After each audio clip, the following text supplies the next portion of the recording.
Bismillahirrahmanirrahim. Assalamualaikum warahmatullahi wabarakatuh. Alhamdulillahi wa kafa. Wassalatu wassalamu ala rasulillahil mustafa wa ala alihi wa sahbihi wa man wafa wa ba'd. Faya ahbaballahi wa ahbaba rasulihi sallallahu alaihi wasallam.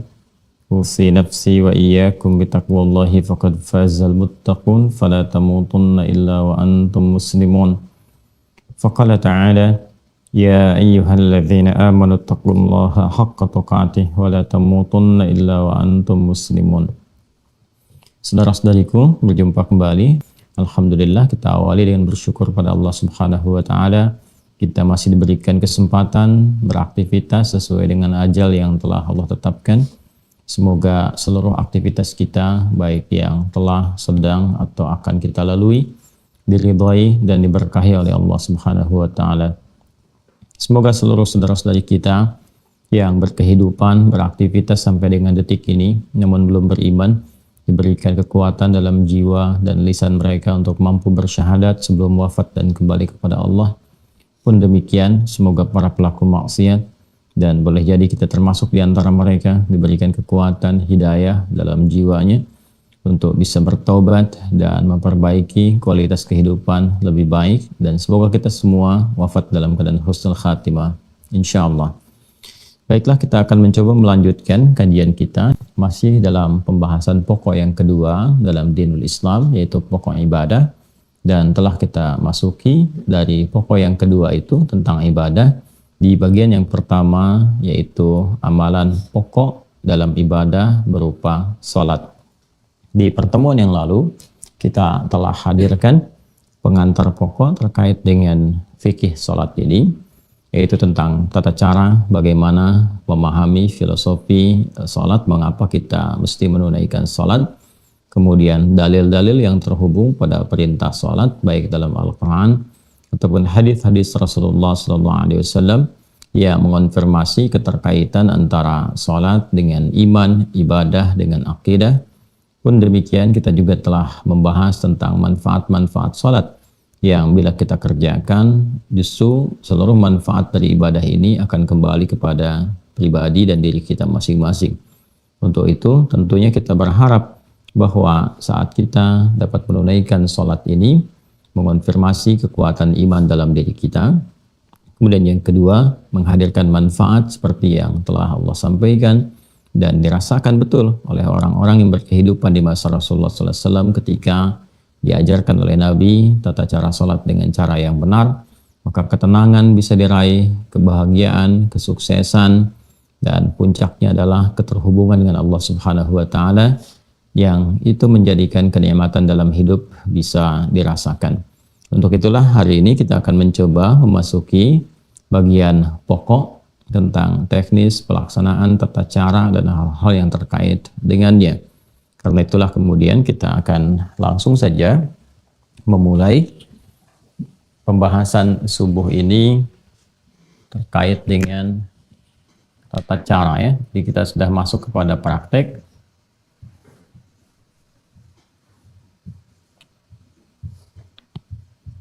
Tata cara salat. Mohon berkenan untuk diingatkan bahwa bagi yang baru bergabung dengan sesi pertemuan kita di kesempatan ini, mohon agar dapat meluangkan waktu, melapangkan hati, belajar pada video-video sebelumnya, ta'lim sebelumnya, sehingga ada ketersambungan dengan materi kita pada saat ini. Tata cara salat. Ya. Kita mulai sebelum kita menjelaskan tentang praktek sholat dari tata caranya dan juga terhubung pada keterangan-keterangan baik dalam Al-Quran ataupun hadis-hadis Nabi Muhammad SAW. Kita ingin lihat dulu untuk penguatan antara korelasi iman dengan ibadah yang saling terhubung satu dengan yang lainnya. Ini ada syariat, ini ada akidah, di sini ada syahadatain, Alhamdulillah. Alhamdulillah. Di sini kemudian kita beri contoh yang pertama. Ini tertukar ya. Di sini akidah, di sini syariat. Di sini akidah, di sini syariat.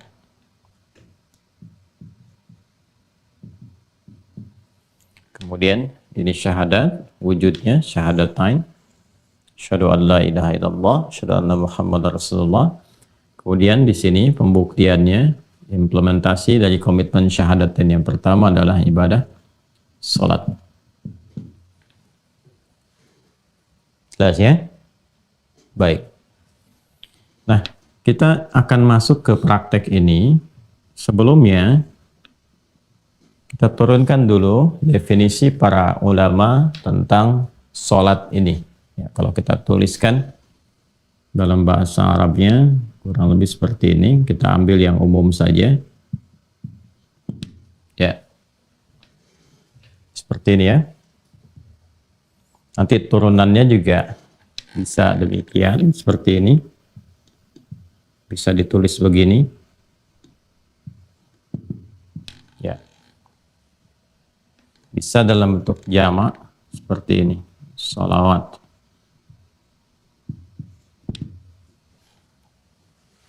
Jelas ya? Pelan-pelan. Ini bentuknya bisa begini. 1, 2, 3. Seperti ini ya. Kurang lebih demikian. Bila bentuknya seperti ini, yang pertama ini bentuknya tunggal. Ya, mufrad, singular. Sudah? Dan punya maknanya juga tunggal. 1. Maknanya 1, mufrad. Ya. 1 kali gitu. Bila disebutkan yang seperti ini bentuk ini, alif, lam, shad, lam, waw, terus di atasnya waw ini dekat ke lam ini ada alif tegak begini, ya. Kemudian ta marbutah. Ini pun bentuknya secara bahasa bentuk tunggal, tapi memiliki makna yang mencakup juga jamak. Maknanya, secara makna bisa mencakup jamak. Pelan-pelan ya, ini supaya mengerti betul, supaya paham betul sebelum ke praktek. Diulang ya. Kalau bentuknya begini, alif, lam, shad, lam, alif, ta. Maka ini bentuk tunggal. Ya, jadi tulisan seperti ini, bentuknya tunggal. Dan mengandung maknanya pun tunggal, mufrad, singular, 1 kali. Kalau bentuknya begini, alif, lam, shad, lam, waw, kemudian ta marbutah, dan di sini antara lam dengan wawnya ada fathah tegak, ya. Ini bentuk ini tunggal juga, bentuknya, ya, secara kata. Tapi maknanya bisa mengandung unsur jamak. Ya, contoh misalnya, kalau saya katakan bentuk seperti ini tunggal tapi mengandung unsur jamak, meliputi sesuatu yang banyak, seperti al-ins, ya, atau insan. Baik, kalau disebutkan al-ins menunjuk pada sifat kelembutan, keramahan, penampakan. Insan, totalitas aktivitasnya, itu kan bentuknya tunggal, ya kan, 1. Tapi dia mencakup cakupan yang luas, baik laki-laki atau perempuan. Insan itu kan manusia, mau manusianya laki-laki, mau perempuan, dan sebagainya. Jadi ada satu bentuk, satu kata yang dalam bahasa itu cakupannya bisa luas, bisa mencakup banyak. Ya. Jadi ini secara diksinya, tulisannya, bentuknya tunggal. Ini yang pertama, maknanya juga tunggal. Ini bentuknya tunggal, tapi maknanya bisa jamak, bisa banyak. Ya. Alam, Ya, dalam bahasa Arab itu alam, al-alam. Ya, alam itu bentuknya tunggal. Ya, bentuknya tunggal secara kata, tapi maknanya jamak. Mencakup apa saja, mau alam hewan, alam tumbuhan, alam manusia, alam jin dan seterusnya. Ya, kalau mau digabungkan lagi keseluruhannya, dijamakan jadi alamin. Kalau ini dijadikan bentuk jamak yang lafadznya jamak, nih katanya jamak, lafadz itu kata ya, lafadznya jamak dan maknanya juga jamak, maka seperti ini bentuknya. Ya, ini ya, salawat ini lafadznya jamak, sudah, dan maknanya pun jamak.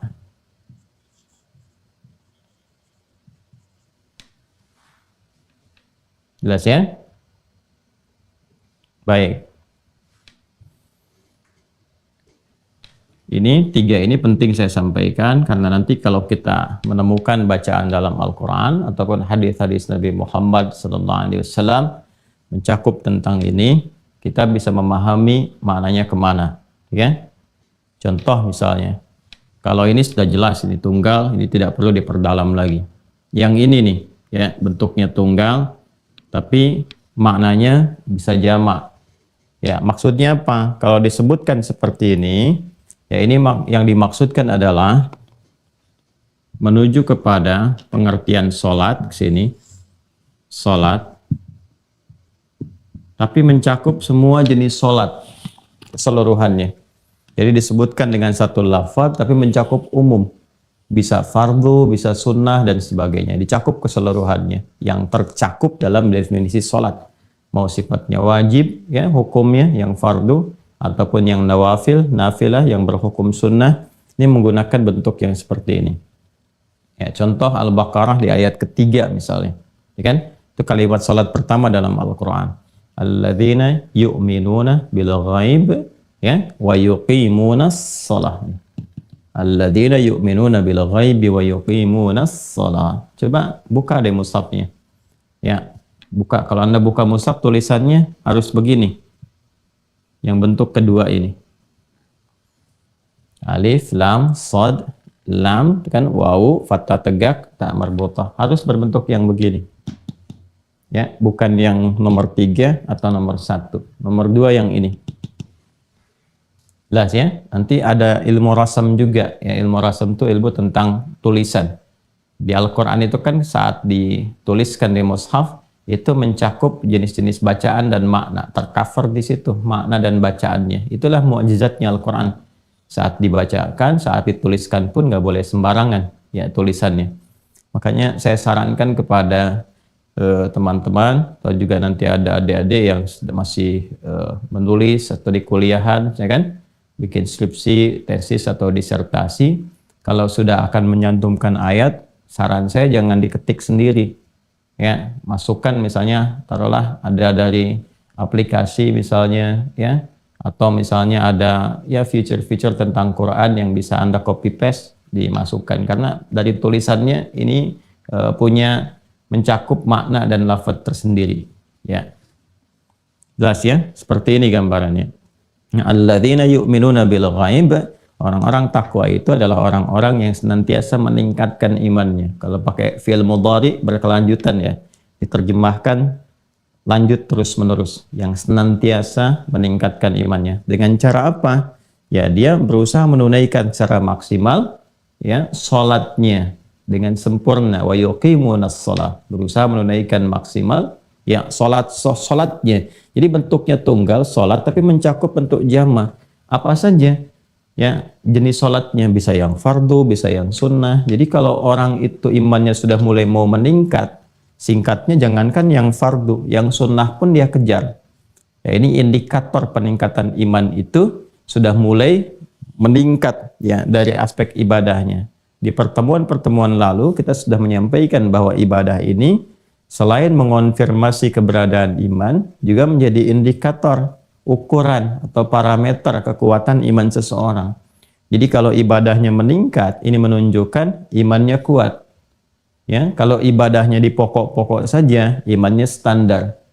Kalau ibadahnya yang pokok pun menurun, malas-malas dikerjakan, maka ini menunjukkan cahaya imannya lemah. Nah, maka di sini ketika menggunakan bentuk tunggal dengan makna jama, ini mencakup semua jenis sholat. Ya, jadi kalau orang sudah mau meningkatkan imannya, alladzina yu'minuna bil ghaib, semakin dia ingin tingkatkan, maka semua jenis sholat-sholat yang pernah diajarkan Rasulullah, disebutkan, diisyaratkan dalam Al-Quran, dia coba keluarkan, dia tunaikan. Ini yang dimaksudkan bentuknya tunggal, tapi mencakup maknanya jamak luas.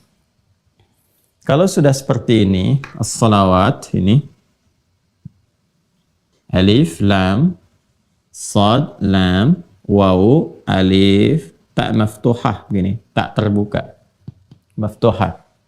Ini yang dimaksudkan bentuknya jamak. Sudah? Lafadznya jamak, maknanya jamak. Kalau ada bentuk seperti ini dalam Al-Quran ataupun hadis-hadis Nabi Muhammad SAW, pada umumnya menunjuk makna salat fardu.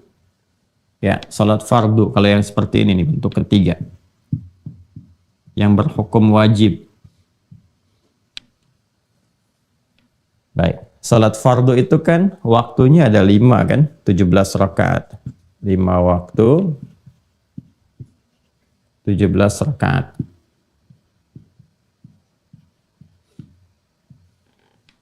Ya.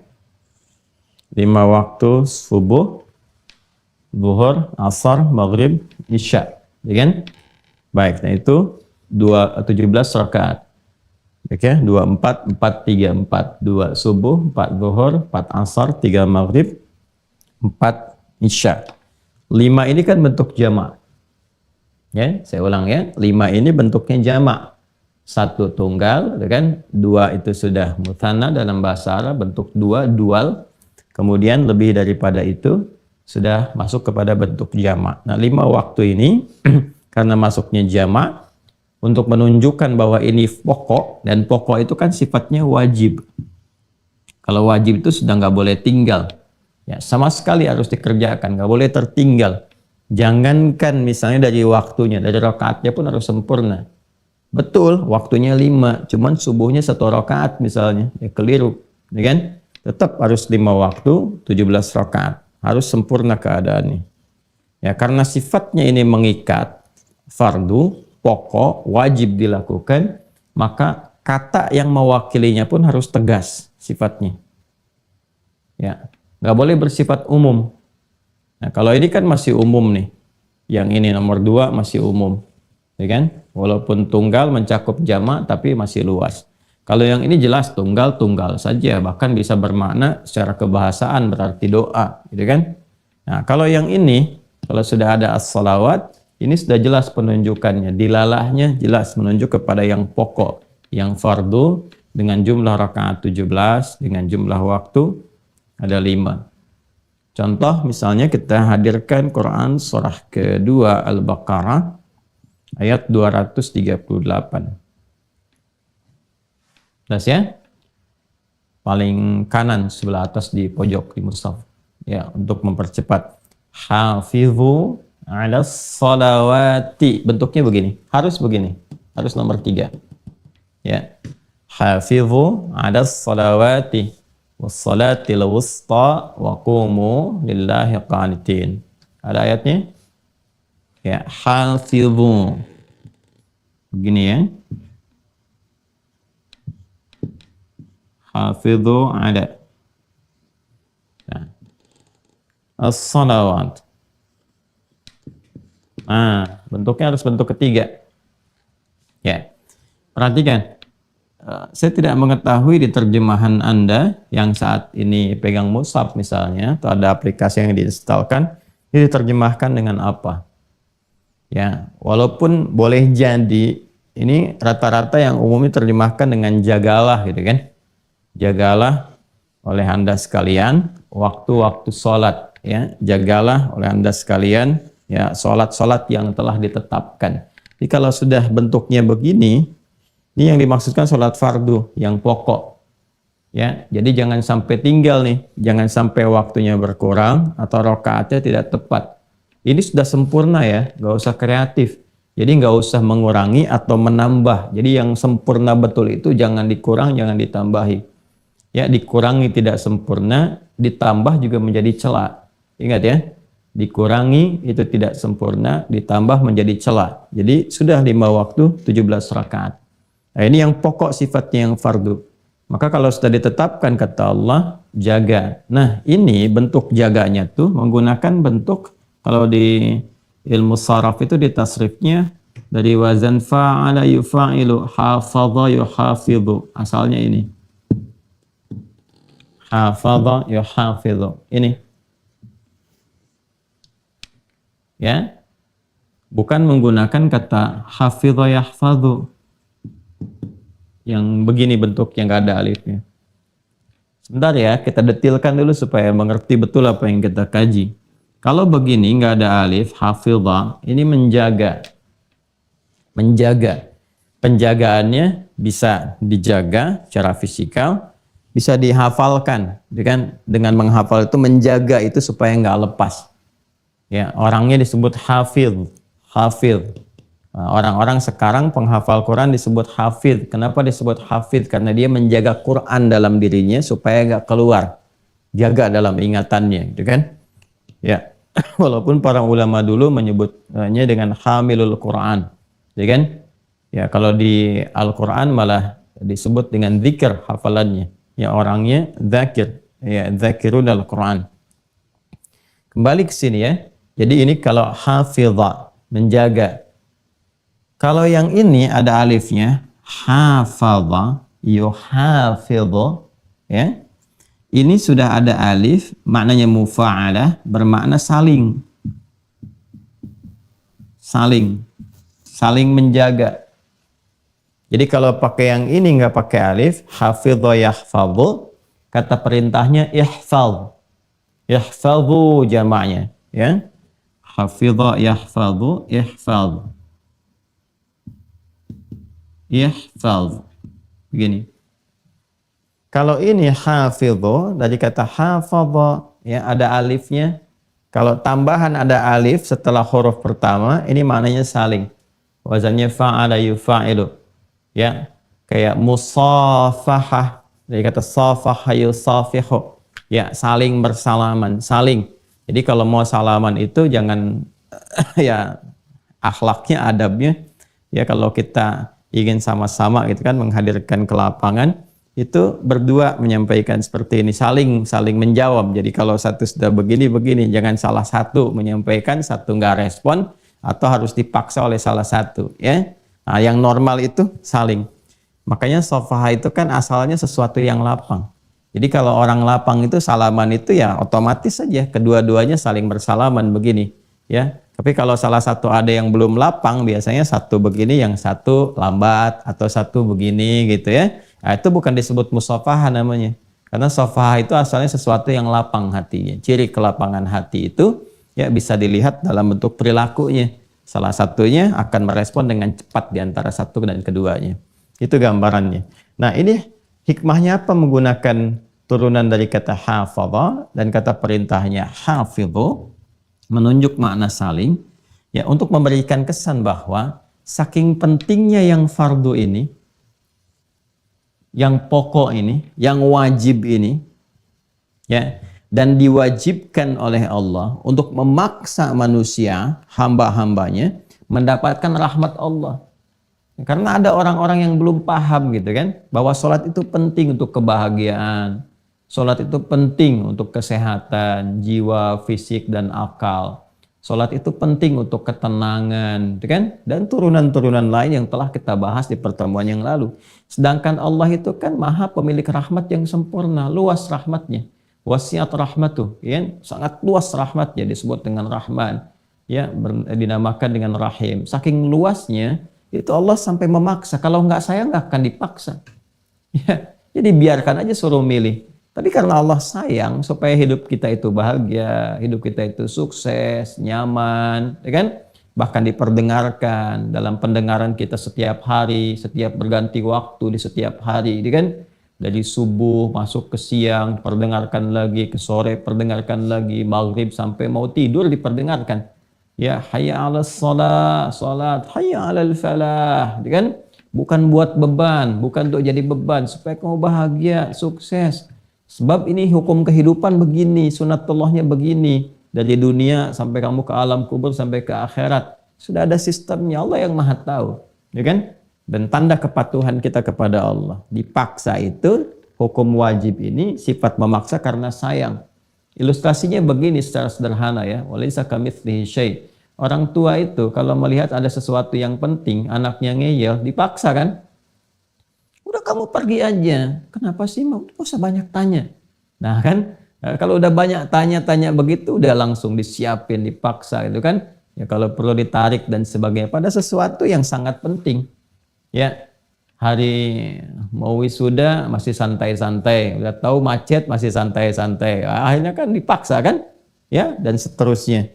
Gitu, dan macam-macam lah yang mungkin bisa terjadi dalam kehidupan kita. Nah ini seperti itu, Allah itu Rabbi Rahman, ibu punya rahim, ya, di tempat itu disayang-sayang luar biasa, sedangkan Allah Maha pemilik sifat semuanya. Maka wajar kalau menetapkan hukum wajib itu untuk memberikan kesan rahmat yang sangat luas, ya. Nah ini, saking pentingnya ini diminta kita itu saling menjaga, karena boleh jadi yang satu itu tidak ingat. Ya, lupa atau tidak sadar, kan itu sudah wajar ya. Kalau sudah lupa kan suka nggak inget gitu kan. Nah ini kalau satu itu lupa, tidak tahu waktu, yang lain mengingatkan, ya. Makanya sifat saling itu diikat erat sampai dengan adzan. Adzan itu kan satu-satunya sekarang, itu kan panggilan di muka bumi ini yang tidak pernah berhenti 24 jam. Kalau mau jujur diurutkan semuka bumi, silahkan cek. Ya, dan itulah hikmahnya menjadikan setiap waktu itu kan punya perbedaan-perbedaan waktu. Ya, coba kita lihat di Indonesia aja, jangan skup Indonesianya lah, skup provinsinya aja.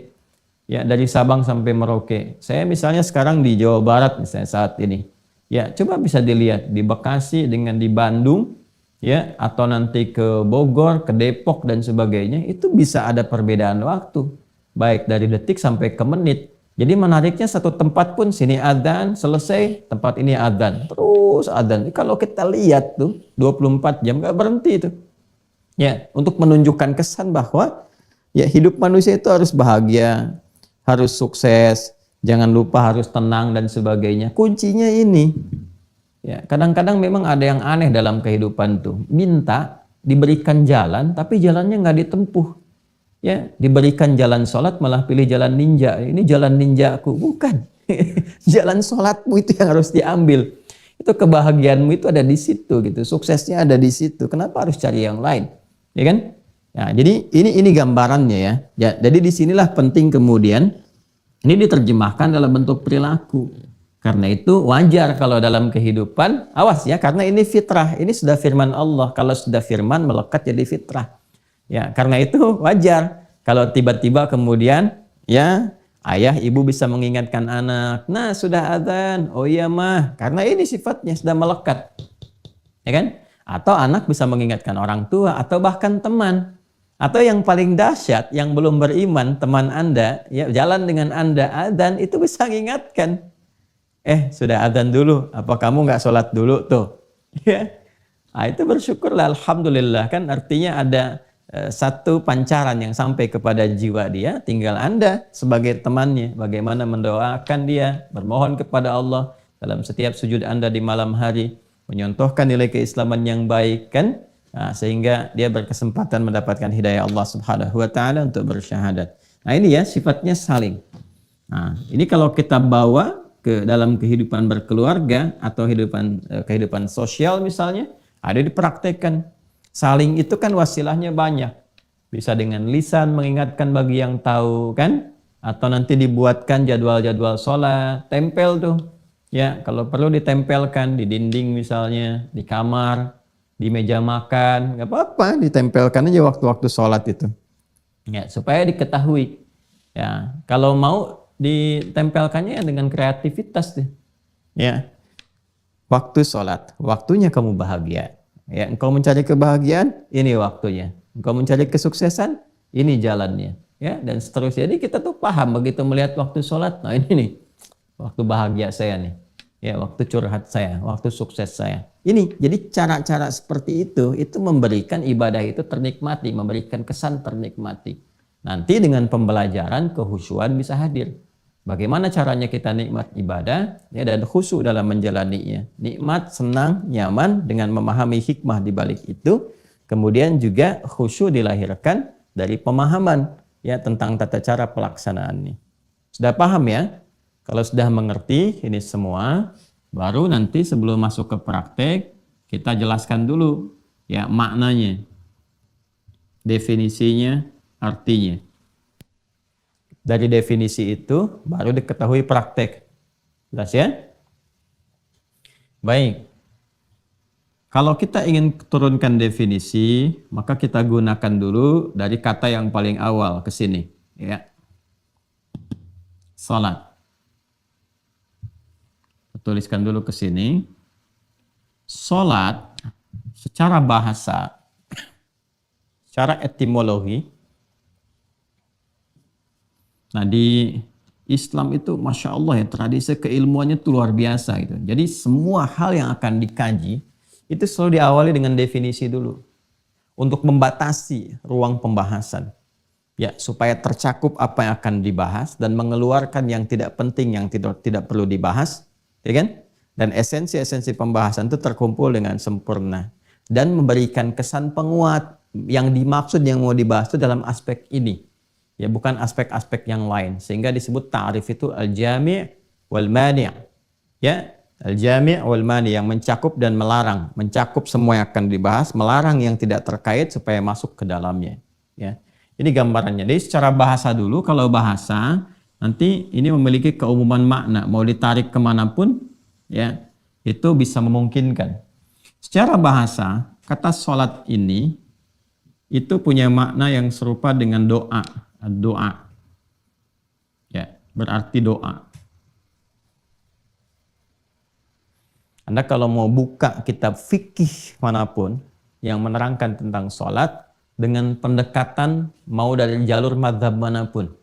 Yang populer misalnya kan yang 4 itu, mau Hanafi, Maliki, Syafi'i ataupun Hambali, rahimahumullahu jami'an, itu definisinya nggak ada yang beda. Ya, secara bahasa diartikan apa? Doa. Ya, disebut dengan demikian karena memang isi sholat itu seluruhnya doa, umumnya doa, permohonan-permohonan kita kepada Allah Subhanahu wa ta'ala. Inna salataka sakanul lahum, ya. Dan doakanlah mereka Muhammad sallallahu alaihi wasallam, sungguh doamu atau salatmu atau doamu itu ya itu akan menenteramkan bagi mereka. Nah, perhatikan baik-baik. Selalu ada pertanyaan begini. Awas ya. Nah, ini detailnya. Jadi di bahasa Arab itu ada detail, kalau kita ngaji di ilmu bahasa ada detail. Kalau sholat itu sama dengan doa, kenapa nggak disebut doa aja? Jelas ya? Kalau sholat sama dengan doa, kenapa nggak disebut doa aja? Ya, nah inilah uniknya dalam bahasa Arab itu ada kekayaan literasi kata gitu ya. Jadi satu makna itu ya atau satu kata itu maknanya bisa berbeda dengan kata yang lain yang kadang-kadang orang-orang awam mengartikannya dengan serupa. Ya, seperti pujian itu ada detail ya. Ada alhamdu, ada asthana misalnya. Ya, kapan itu digunakan? Seperti duduk, ada jalasa, ada qa'ada. Kapan itu digunakan? Ada detailnya. Jadi kalau kita katakan sholat itu doa, kenapa nggak disebut doa aja ibadahnya? Tuh kan? Ya, Anda bisa katakan begini, wah kalau doa kan sifatnya masih umum. Ya kan? Tapi sholat kan khusus, boleh seperti itu, ya. Nah, hanya detailnya adalah kita temukan di kalimatnya, begini. Kita temukan di kalimatnya. Perhatikan baik-baik ya. Dengan membahas detail katanya itu, kita akan temukan kemudian dari akarnya. Doa ini akarnya dari kata da'a yad'u. Da'a yad'u. Ya, doaan. Wa da'watan, dakwah juga dari sini. Dakwah itu menyeru, ya mengajak dan sebagainya. Ya, ada unsur memohon juga di dalamnya. Kalau ke permohonan jadi doa, Doa itu bahasa Indonesia dari bahasa Arab ya. Dan kita itu bahasa Indonesia banyak sekali menyerap dari bahasa Arab, banyak sekali. Ya, bahkan ada yang di ya lembaga-lembaga pemerintahan, majelis permusyawaratan rakyat itu bahasa Arab semua. Majelisnya bahasa Arab, permusyawaratan bahasa Arab, rakyat bahasa Arab ya. Dewan perwakilan rakyat bahasa Arab juga semua itu. DPR tuh bahasa Arab semua isinya tuh. Dewan dari kata diwan, kan? Kemudian apalagi perwakilan wakil tuh bahasa Arab ya. Ya diberikan awalan dan akhiran aja gitu kan. Kemudian rakyat ya dari bahasa Arab juga. Ya jadi banyak yang dari bahasa Arab terserap ya karena asimilasi yang dulu terjadi. Langsung ke sini saja ya. Ini doa. Dari kata da'a asal katanya, kalau sifatnya permohonan disebut doa, kalau ajakan disebut dengan dakwah. Perhatikan baik-baik ya. Salat akar katanya. Ya, kalau saya bilang akar berarti ke awalnya, infinitifnya. Ya, kadang-kadang saya melampaui di tasrif ya, derivasi kata sorof untuk menemukan ke akar awalnya. Ini yang penting saya tekankan karena ada beberapa yang kadang-kadang kurang memahami ya. Ketika saya misalnya menerangkan, taruhlah turunan kata misalnya kan, ahsana yuhsinu, dia kan, ihsan. Kalau saya katakan ihsan itu akar kata awalnya itu dari kata hasuna itu kan. Nah, karena ada yang suka keliru paham. Salah tuh Ustaz Adi, harusnya dari ahsana. Nah, itu bicara tasrif. Kalau kita bicara tasrif betul ahsana yuhsinu ihsanan. Tapi kalau kita ingin menggali sisi kebahasaan yang paling awal, ahsana itu kan ketika diberikan tambahan hamzah di depannya. Asal dari awalnya adalah hasuna atau al-husnu. Jadi kalau saya sedang bicara awal dari ilmu bahasa, ini menunjuk kepada dasar yang paling utama. Ya. Dasar yang paling utama di sini kalau kita gali akarnya itu dari wawu, shad, lam. Ya. Kalau ini da'a, ya kan? Ini alifnya asalnya wawu, ya. Kemudian karena di akhir nanti ada rumus di'ilat menjadi alif, ya. Singkatnya huruf ilat itu ada 3 nanti disingkat dengan ayu. Alif, wawu, ya. Perhatikan baik-baik ya. Da'a begini. Ini dari kata wasala. Wasala yasilu ya. Silatan. Kemudian ke sini salat. Ini secara bahasa adalah sesuatu yang tersambung erat, terkoneksi kuat, ya, atau sesuatu yang sampai ke tujuan.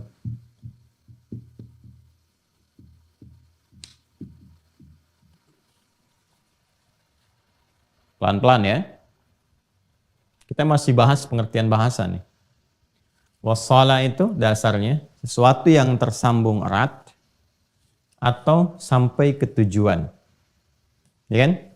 Makanya ada dari sini kata wusul. Wusul itu sampai. Ya. Wasala Muhammad fi Sumatra ya ams sa'ah sabi'ah sabahan. Ya, Muhammad sampai di Sumatera kemarin jam 7 pagi. Ya, itu sampai ke tujuannya. Jelas ya?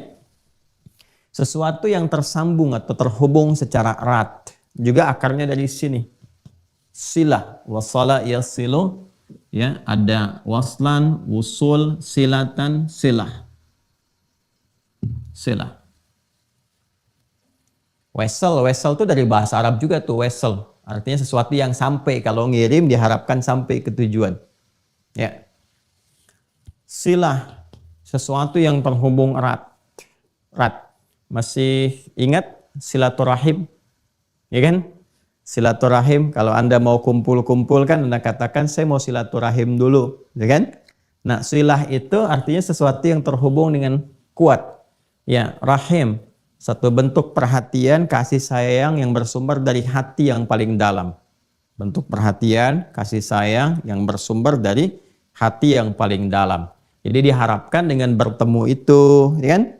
Bisa saling ngobrol, bercengkrama, cerita sehingga melahirkan rasa perhatian, itu kan? Berkasih sayang secara umumnya satu dengan yang lainnya sehingga melampaui ruang ya bahkan waktu dari tempat Anda berkumpul sebelumnya. Jadi suksesnya silaturahim itu bukan saat kumpulnya. Kalau saat berkumpul Anda menyapa, wajar orangnya ada. Nanti setelah selesai itu, itulah saat Anda mampu mendoakan kawan Anda itu. Mampu menyapa dia, bertanya kabarnya. Itu yang dimaksudkan silaturahim. Jadi tetap terhubung dengan erat walaupun sudah berpisah ruang. Walaupun sudah berbeda waktu keadaannya. Dari pertama kali bertemu itu. Itu yang disebut dengan silah. Nah, ibadah yang melatih kita sehingga terhubung erat dengan Allah Subhanahu wa taala itu puncaknya. Ya, Anda dengan manusia aja bisa berhubungan erat. Kenapa dengan Allah terpisahkan? Ya kan? Ya, Anda dengan manusia bisa ingat. Kenapa dengan Allah bisa lupa? Ya, antakulu yaumal qiyamati inna kunna an hadzal ghafilin. Itu di penghujung ayat 172. Ya, surah ke-7 itu Al-A'raf. Ada orang-orang yang lupa.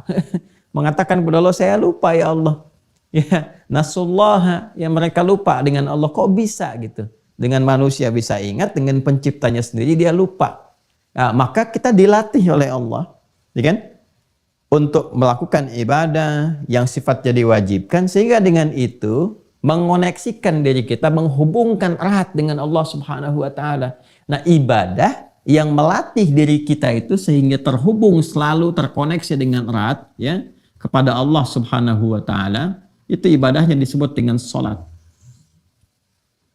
Ya, jadi ketika menunjuk makna kebahasaannya terkait dengan ibadah, makna kebahasaannya kenapa disebut salat? Tidak langsung disebut dengan doa, ya, karena perhatikan di sini ada unsur penekanan dari sifat konektivitas yang ini ditekankan bahwa ibadah yang ditetapkan nama ini memberikan kesan bahwa dengan kamu sholat itu kamu terhubung erat dengan Allah Subhanahu wa taala. Dan doa-doa yang kamu bacakan pun kalau sudah terhubung itu yang sampai ke tujuan, sampai kepada Allah. Ya. Jadi bagaimana Anda bisa berdoa dalam sholatnya, doanya bisa sampai, bisa khusyuk kalau Andanya nggak tersambung dengan Allah. Kan ada orang yang berdoa tapi nggak terhubung kan? Pikirannya memikirkan pekerjaan, lisannya berkata Allahu Akbar, tapi di pikirannya masih ya amalhu akbar, handphonehu akbar dan sebagainya. Handphonenya yang lebih besar, yang banyak difikirkan, pekerjaannya, status sosialnya dan sebagainya. Jadi ketika disebutkan sholat, ini dari namanya dan memberikan sebuah kesan yang kuat kepada kita. Kalau sedang sholat ya nyambung. Ya.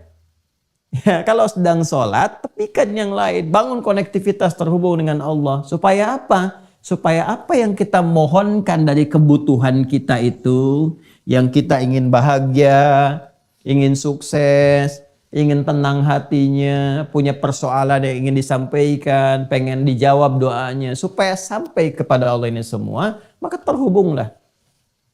Ya, jelas ya? Nah ini jadi kenapa disebut sholat secara bahasa, dia mengandung unsur doa, ya tapi tetap diberikan nama dengan sholat bukan dengan kalimat doa, ingin menekankan ini, ketersambungan kepada Allah yang kuat, sehingga dengan ketersambungan itu, doa-doa yang disampaikan itu sampai kepada Allah dan mudah untuk dikabulkan. Jelas sampai sini? Jelas ya? Jadi kalau Anda ngaji di kitab-kitab fikih, Anda sampainya ke sini. As-salatu lughatan ad-du'a. Salat secara bahasa itu doa, selesai.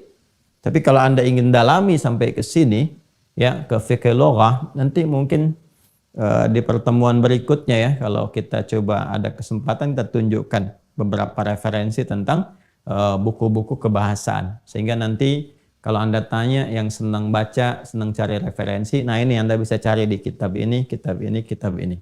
Ya. Ini gambarannya seperti ini. Nah ini baru secara bahasa.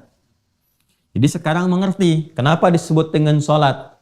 Ayo sholat, sholat, sholat. Maksudnya apa? Ya jaga ketersambungan dengan Allah. Kalau sudah terhubung pasti dapat perhatian. Anda terhubung dengan pimpinan punya koneksi. Saya punya koneksi nih di sini tuh. Kan? Berarti yang diharapkan apa? Perhatian kan? Nah sekarang konektivitas Anda terhubungnya ke Allah. Apa yang terbatas bagi Allah? Gak ada. Ya semua tercakup. Karena itu orang-orang yang telah tuntas sholatnya, maka ciri khasnya kalau benar sholatnya itu ya ada ketersambungan. Ya ketersambungan itu yang disebut dengan zikir, hasilnya disebut dengan zikir. Zikir itu kan ingat. Ya tersambung itu kan ingat, terkoneksi ingat. Ya, terhubung. Itu yang disebut dengan zikir namanya. Ya, sehingga ketika kita pun diminta oleh Allah menunaikan sholat, balik lagi ke Quran surah ke-20 Toha ayat ke-14, itu faidahnya untuk menyambungkan keadaan kita dengan Allah. Ya, lihat kalimatnya. Innani anallah. Sungguh akulah Allah, aku tegaskan kata Allah, akulah Allah. La ilaha illa ana. Allah menegaskan gak ada Tuhan yang layak dipertuhankan dan disembah kecuali aku, kata Allah. Fa'budni. Maka sembah aku, buktikan keyakinanmu dengan menyembahku. Gimana caranya ya Allah? Wa aqimis shalah. Tunaikan lewat salat. Salat disebut salat. Ya, apa yang menjadikan saya mendapat manfaat dari salat itu ya Allah? Hikmahnya apa? Kenapa disebut salat? Lidzikri. Lidzikri itu kalimatnya. Supaya ketika kalian menunaikan salat itu terkoneksi denganku, ingat kepadaku. Ini. Karena itu orang yang telah tuntas salat, telah selesai salatnya, telah dia kerjakan, itu keberhasilannya diukur dengan kadar zikirnya. Ingat nggak kepada Allah? Ya, buka Quran surah keempat An-Nisa ayat 103.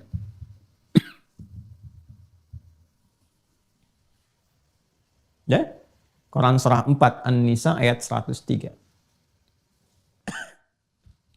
Fa idza qadaitumus shalah, maka jika Anda telah tuntas mengerjakan salat, fadhkurullaha. Ya, kalau kita terjemahkan biasa, berzikirlah kepada Allah. Zikir itu apa? Ingat itu apa? Terkoneksi, tersambung. Ya, coba lihat di jaringan Anda sekarang yang sedang online. Coba lihat. Kalau Anda buka konektivitas, connectivity jaringan, coba tersambung kan? Tersambung atau terputus?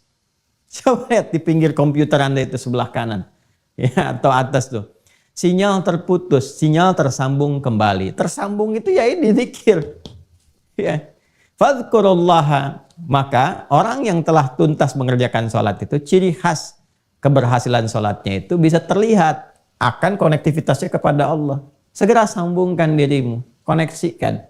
Ya, maka orang yang telah tuntas sholatnya selesai, kalau benar-benar berhasil, maka dalam berdirinya qiyamah, dalam duduknya wa qu'uda, bahkan dalam tidur berbaringnya wa ala junubikum, itu tersambung dengan Allah. Orang yang sudah tersambung terjaga.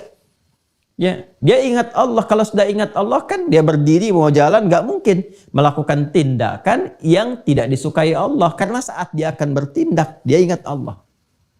Mau bicara nggak mungkin kotor. Kenapa? Sebab ketika akan bicara ingat Allah nggak suka dengan kata-kata kotor. Ya kan? Nggak mungkin ini hari Jumat nih, nggak mungkin pulang dari Jumat tertukar sandal, mustahil. Kenapa? Saat akan melangkah itu ingat. Jadi begitu akan pakai nggak mungkin tertukar, ingat. Ada yang melihat, ada yang mengawasi dan sebagainya. Itu konektivitas.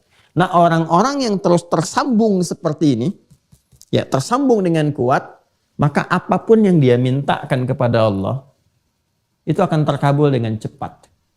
Ya, Anda saja kalau punya koneksi, punya ketersambungan dengan siapapun dalam kehidupan manusia itu, mudah kan mengaksesnya. Ya, Pak, saya mau ke sana, Pak. Bisa nggak disiapkan begini? Oh, biar Pak, siap. Bisa. Ya, insya Allah. Itu selesai. Sekarang apa yang mustahil bagi Allah? Minta dikabulkan. Ada orang-orang yang saking kuatnya konektivitasnya kepada Allah, belum minta sudah dikabul. Karena Allah Maha mengetahui apa yang dirasakan hamba itu dan menjadi bagian kebutuhannya. Ya, kebutuhan hamba. Ini gambarannya. Nanti kalau sudah masuk ke bagian fase yang agak akhir-akhir, kita akan bahas. Nah, kenapa setelah sholat nanti ada zikir? Itu salah satu hikmahnya. Untuk menguatkan koneksi. Karena ada orang yang saat sholatnya belum terkoneksi kepada Allah. Ya, rukunnya benar. Ya, secara praktikal. Tapi hatinya kurang khusyuk. Itulah sebabnya kenapa setelah sholat zikirnya ditambah untuk menguatkan konektivitas itu. Supaya betul-betul nyambung. Nah ini, saya ingin menjelaskan dari sisi kebahasaan dulu. Sehingga paham. Jadi kalau menemukan kata sholat di Al-Quran, di hadis, bahkan di kitab-kitab fikih, kita mengerti. Ya, jelas ya. Dan manfaatnya selalu kaitkan ke sini. Di Islam tuh nggak ada yang tidak terkorelasi. Jadi selalu apa yang dikerjakan punya hikmah, punya makna, dan punya manfaat. Baru sekarang secara istilah. Istilah itu kalau sudah disebutkan, itu membatasi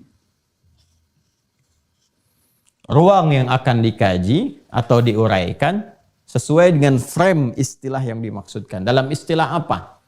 Ya, apakah dalam istilah fikih, ya, sunnah dalam istilah fikih nanti berbeda dengan istilah usul fikih, berbeda dalam istilah ilmu hadis, ya.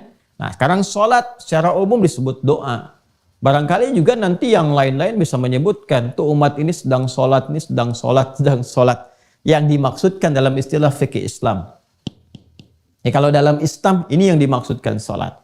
Ya, istilah ini mengonfirmasi yang bahasa. Bahasa ini kan mencakup tadi makna ketersambungan. Dari sini mendapatkan feedbacknya berupa manfaat, kan? Manfaat dalam kehidupan dan seterusnya. Nah, kalau sudah begini kan kita tanya bagaimana caranya, kan? Ya, karena sholat yang kita kerjakan itu harus menyambungkan diri kita, terkoneksi penghambaan kita kepada Allah. Sedangkan ada orang-orang sholat nggak mendapatkan manfaat karena koneksinya ini terputus.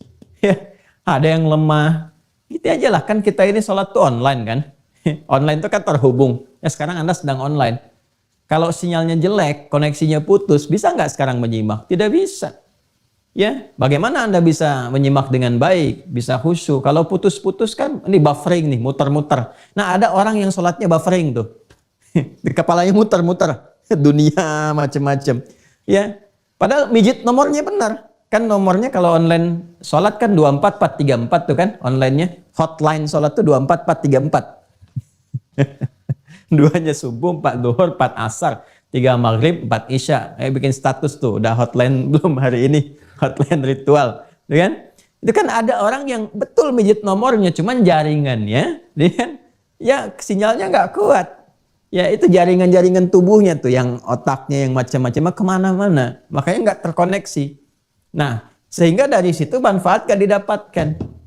Ya, bagaimana untuk mendapatkan itu semua? Kita bertanya cara, kan? Teknisnya bagaimana nih? Ya, diinstal dulu tuh semuanya masuk, ya. Mohon maaf ya kalau bahasanya kita agak kembangkan sedikit ya, supaya kita bisa mengerti, karena dunia di setiap eranya itu kadang memiliki ragam bahasanya sendiri gitu, supaya ketersambungan itu ada. Caranya bagaimana? Ya kan? Teknisnya seperti apa? Supaya ini kita bisa install dengan baik, caranya bagus, tersambung, manfaatnya dapat. Kalau sudah bicara begini, maka ini harus dibatasi dalam pengertian istilah untuk menghadirkan teknis, tata cara, keterkaitan tentang penunaian sholat yang dimaksudkan. Maka kalau kita buka dengan penjelasan istilah, selalu dibuka dengan kalimat ibadah. Mengonfirmasi bahwa sholat yang kita kerjakan itu adalah masuk dalam ranah ini. Anda silahkan kalau buka kitab fikih manapun, ya yang paling standar, itu pengertian sholat itu selalu dibuka dengan kalimat ibadah. Ibadah yang dibuka kan dengan takbir, diawali dengan takbir, dan ditutup dengan salam. Nih, secara umum dulu. Awas, kalimat ibadah ini mengonfirmasi bahwa sholat yang ditunaikan itu masuk pada kategori pokok yang kedua. Dari 4 pokok itu. Ada akidah, ada ibadah, ada muamalah, ada akhlak. Sholat masuk pada kategori ini. Ketika disebutkan ibadah, konsekuensi keduanya mengonfirmasi dari iman. Artinya apa? Kalau dia sholat, berarti dia beriman. Seperti hadis yang kemarin saya sampaikan. Jelas ya? Dan ayat yang tegas menyampaikan, wa ma kana Allahu liyudhi'a imanakum. Ya kan? Artinya kalau ada orang nggak sholat, nggak ibadah, mengonfirmasi bahwa ada persoalan dalam imannya. Apalagi kalau dia mengaku muslim, mengaku beriman, nggak sholat. Nah, ini persoalan serius. Ya? Nah, ini gambarannya. Ibadah yang dibuka dengan takbir, ditutup dengan salam, yang tata caranya, teknisnya diatur lewat penjelasan Nabi Sallallahu Alaihi Wasallam. Penjelasan dan contoh Rasulullah Sallallahu Alaihi Wasallam. Ibadah yang dibuka dengan takbir, ditutup dengan salam melalui aturan dan ketentuan tertentu. aturan tertentu. Mencakup rukun dan syarat. Pas ya? Jadi ada aturannya. Jadi bukan sekedar dibuka dengan takbir, diakhiri dengan salam, baru takbir langsung salam. Tidak. Ya. Ada aturannya, ada ketentuannya, ada caranya, ada prakteknya. Awas, pelan-pelan ya. Nah, ini saya akan kotaki dulu.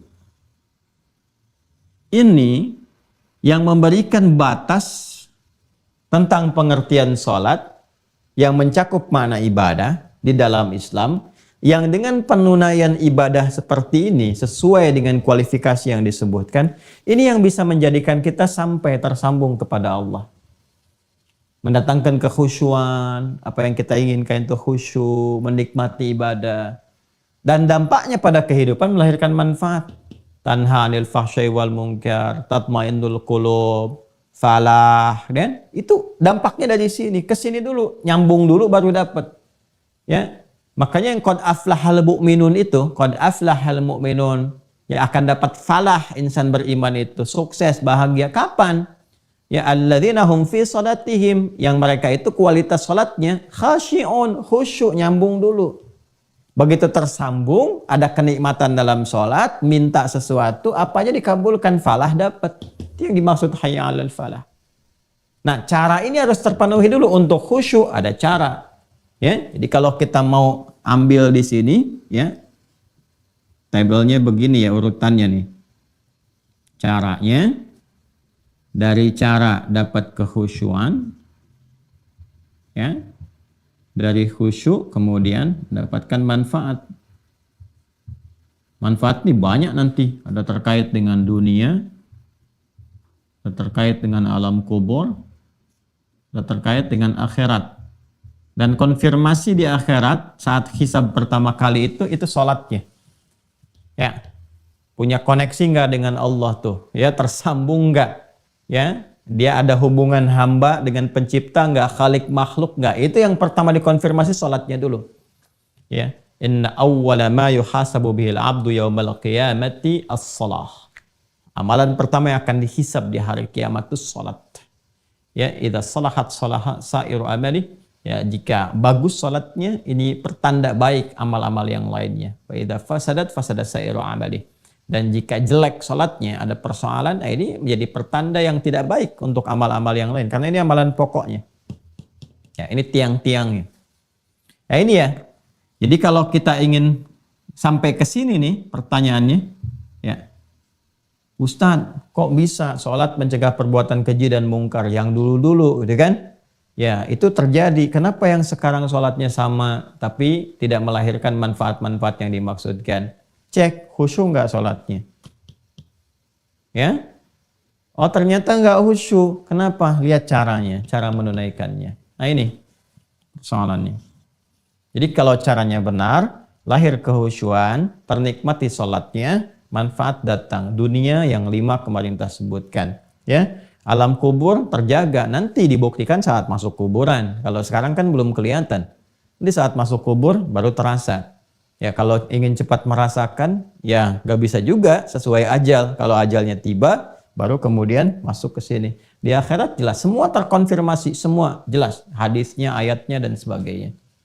Nah sekarang kita berada di fase ini. Karena pertanyaannya ini di awal tentang caranya, maka kita akan masuki fase yang ini. Nah ini pengantar kepada cara. Pokoknya banyak muqaddimah nih. Karena muqaddimah itu dasar pemahamannya. Jadi kalau nggak disampaikan dari sini nih, bisa aja kita langsung bahas begini caranya, begini, begitu dan sebagainya. Tapi kita nggak akan merasakan ya sensasi pembahasan dan pemaknaan yang mungkin bisa mengantarkan kepada motivasi yang kuat untuk menunaikan sholat dengan cara yang benar. Nah, ini kita akan gali teman-teman dengan mengambil penjelasan Nabi dulu. Kalau sudah masuk cara kan teknis ya. Kalau teknis kan sudah masuk pembahasan ya dan penjelasan. Kalau sudah masuk penjelasan, porsinya ada di hadis. Ya, di Rasulullah sallallahu alaihi wasallam.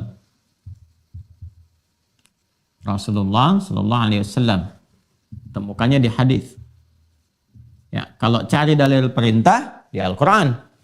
Ya, Al-Quran dah menyampaikan perintah-perintah umum seperti ini. Teknis, hadis. Karena hadis kan bicara tentang contoh dan seterusnya.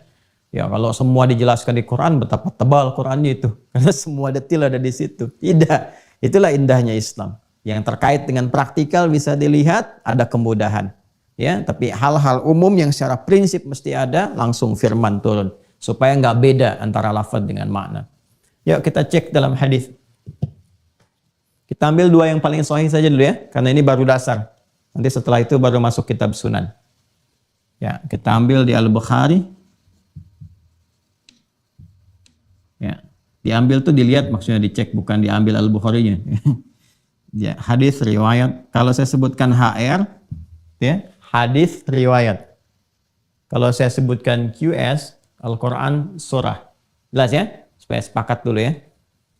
Hadis riwayat Al-Bukhari nomor hadis 757. Nanti kita buka kitabnya. Kemudian hadis riwayat Muslim, Imam Muslim. Saya dahulukan Al-Bukhari dulu. Nomor hadis 397. Ini insya Allah kalau kitabnya sama, saya kira nggak akan beda ya nomornya. Nanti kita cek nanti ya. Ya, ini saya sudah sering menyampaikan saja, jadi masih agak ingat ini. Kita cek rawinya, sahabat Abu Hurairah. Abu Hurairah, Abdurrahman bin Sakhar. Sudah? Nanti dari Abu Sa'id, dari Abu Hurairah radhiyallahu taala anhu, dari Rasulullah sallallahu alaihi wasallam. Teruskan dulu ya. Kisahnya tentang kisah seorang sahabat ya yang ditelusuri, konon namanya Khalad bin Rafi' Az-Zuraiki. Khalad bin Rafi' Az-Zuraiki. Kalau di hadis nggak disebutkan, nanti rajulun saja, di sirah kita akan bisa lacak gitu kan, dan seterusnya. Ada yang menyebutkan ini namanya. Yaitu indahnya Islam tuh terkonfirmasi semua gitu, literasinya tuh nggak memberikan celah bagi kita itu ya untuk bisa menyoal. itu indahnya tuh. Ini semua ada jalurnya, ditutup semua itu. Ya, dan kalau ada yang bermasalah langsung turun statusnya. Ya, dhaif langsung dan seterusnya, sehingga kita nggak ada celah untuk nyoal mau dari sisi mana. Ya, kita buka saja langsung ya ke hadis kitabnya. Saya pakai yang umum dulu ya. Kalau yang umum itu maksudnya yang matannya semua. Kalau pakai syarah itu udah berapa jilid sendiri. Ya, Al-Bukhari kalau pakai syarah Fathul Bari saja udah 18 jilid. Hadis Muslim pakai syarah Imam Nawawi udah 9 jilid. Jadi saya pakai yang ini untuk memudahkan, 1 jilid yang umum semua, langsung hadisnya. Yang ini Sahih Muslim ya. Ya. Sahih Muslim nomor hadis 397. Kita lihat Kitabus Shalah. Saya nggak keliru, Kitabus Shalah. 136 Pak kalau nggak salah namanya. 397. Nah ini dia nih. 134 ya, sama 134. Dia nomor hadis 397 di sini. Ya. Ya, sebelah kanan di pertengahan. Saya simpan dulu begini. Yang ini nomor hadis 757. Konfirmasikan dulu. Bismillah. 757. Nah, ini dia. Nih, di sini ya. Halamannya 126 ini. Yuk kita konfirmasi, ini sama nih ya, ini sama. Nanti ada juga versi riwayat yang senafas dengan ini, tapi nanti lebih lengkapnya lagi.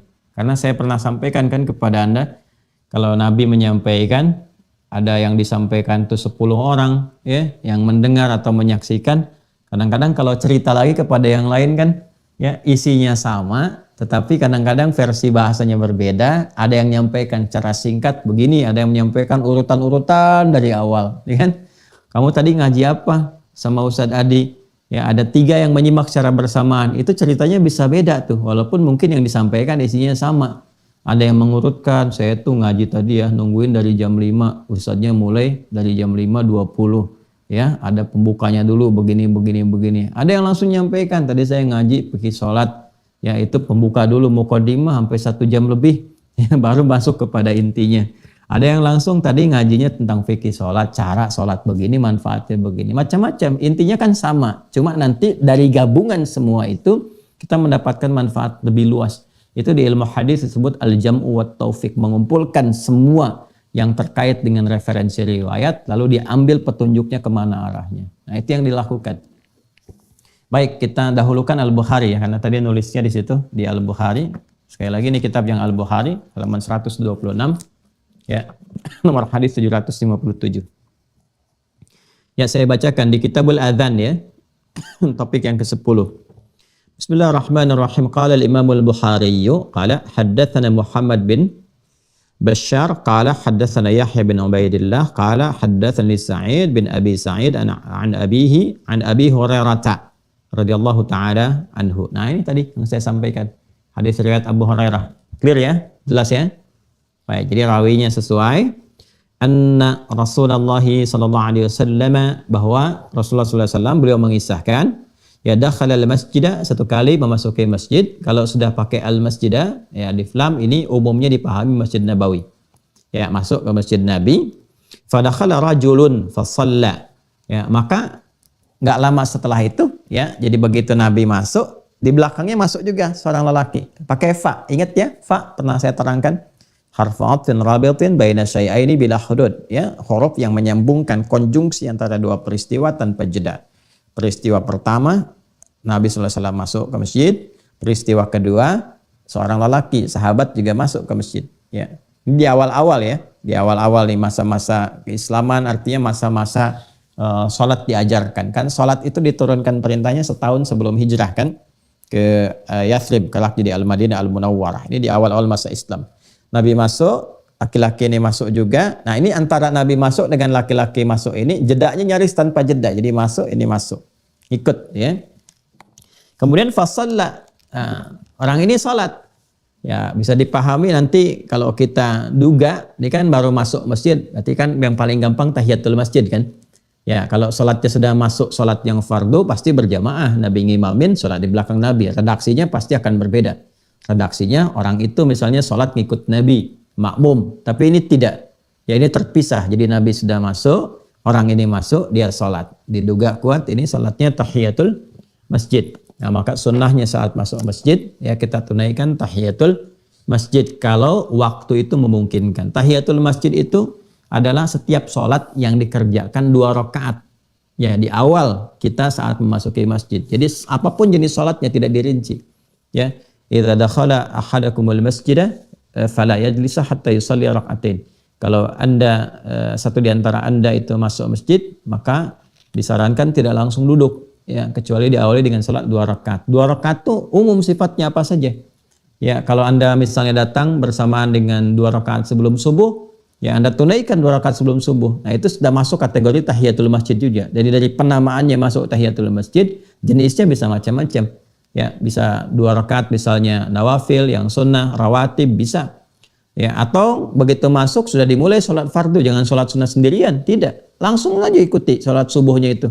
Ya, 2 rakaat itu. Jadi itu sudah ditunaikan, 2 rakaat sudah subuhnya sudah selesai dan itu sudah terpenuhi juga. Ya, untuk penghormatan terhadap masjidnya. Jadi semua jenis sholat 2 rakaat yang kita kerjakan saat kita ada di masjid itu sudah masuk kualifikasi itu. Itu nama umum sifatnya. Nah, sekarang saya masuk masjid aja Ustadz, bukan di waktu-waktu sholat yang khusus sifatnya, bukan di 5 waktu itu. Jam 9 saya ke masjid, ya nggak ada waktu sholat khusus tertentu. Bagaimana? Ya tunaikan aja. Ya wudhu misalnya, kemudian niatkan. Sholatnya apa? Bisa sholat sunnah langsung misalnya, sholat sunnah wudhu, atau langsung disebutkan tahiyatul masjid, boleh. Ya, jadi mau duha boleh, atau langsung disebutkan tahiyatul masjid ya boleh. Jadi sholat tahiyatul masjid itu umum sifatnya. Sepanjang setiap sholat yang rakaatnya 2.